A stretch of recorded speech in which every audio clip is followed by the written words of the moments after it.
A $150 pipe makes air colder than a chest freezer. No refrigerant, no electricity going to the device itself, no moving parts, nothing.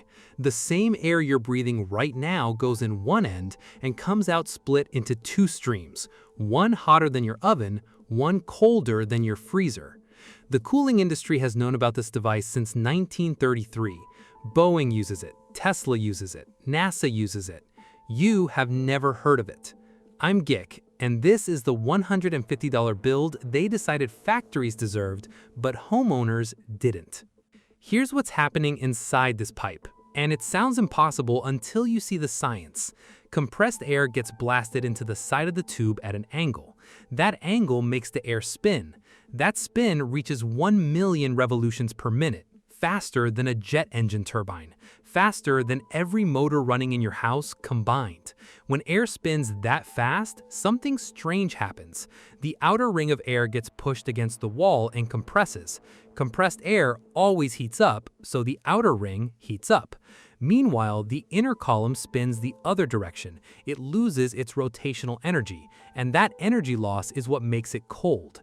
Two separate cooling mechanisms happening at the exact same time inside one piece of brass pipe. The result? 70-degree room air goes in, minus 53-degree air comes out. A 123-degree temperature drop from a pipe that fits in your hand. A French physicist named Georges Ranque discovered this by accident in 1931. He wasn't building a cooler, he was building an industrial pump. He noticed something coming out of his pipe he didn't expect. One end, scalding hot air. Other end, freezing cold air. Same pipe, same air, no explanation. He filed a patent in 1932, presented it to the French Physical Society in 1933. The community ignored him completely. His paper sat on a shelf for 14 years. In 1947, a German physicist named Rudolf Hilsch rebuilt the device in his own lab. He proved it worked. He published better numbers. After that, heavy industry quietly adopted it. Machine shops, aircraft factories, electronics plants, and nobody, not once, pointed the supply chain toward your living room. Here's the argument the industry uses to dismiss this device, and I want you to hear why it's technically true but practically dishonest. A Vortex tube runs at roughly 20% of the efficiency of a standard AC unit for whole home cooling. That number is real, but here's what they did with it. They took the worst possible use case for this device, cooling a 10,000 square foot office complex, and used that one comparison to dismiss every other application. That's the efficiency trap. Point a Vortex tube at one room and it beats every air conditioner in dollars per degree of cooling.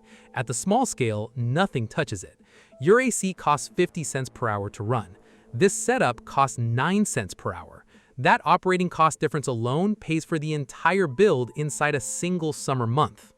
The total build is 2 parts, costs around $150. You can set it up in 15 minutes.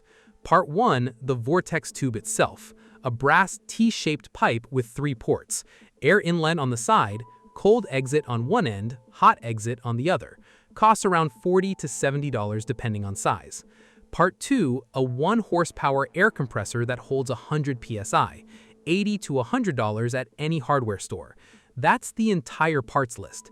Here's the install. Connect the compressor hose to the air inlet port. Point the cold exit into the room you want cooled. Vent the hot exit out a window. No wall penetrations, no electrician, no permit. Start to finish, 15 minutes. One dial on the hot exit controls the cold fraction. For a bedroom, set it to 60%. That gives you a 50-degree drop below room temperature with enough air volume to overpower any heat leaking through your windows. One honest limitation. This cools one room, not a whole house. Match the tool to the job and it performs perfectly every time. But here's what the industry doesn't want you connecting. A $150 Vortex tube handles one room, a $300 buried pipe handles the whole house. Together, you've replaced a $20,000 cooling system for less than the price of one monthly power bill. If a $150 pipe drops one room 50 degrees with no refrigerant, wait until you see what an $8 copper coil does to your power bill. That video is already on this channel. Link is right here.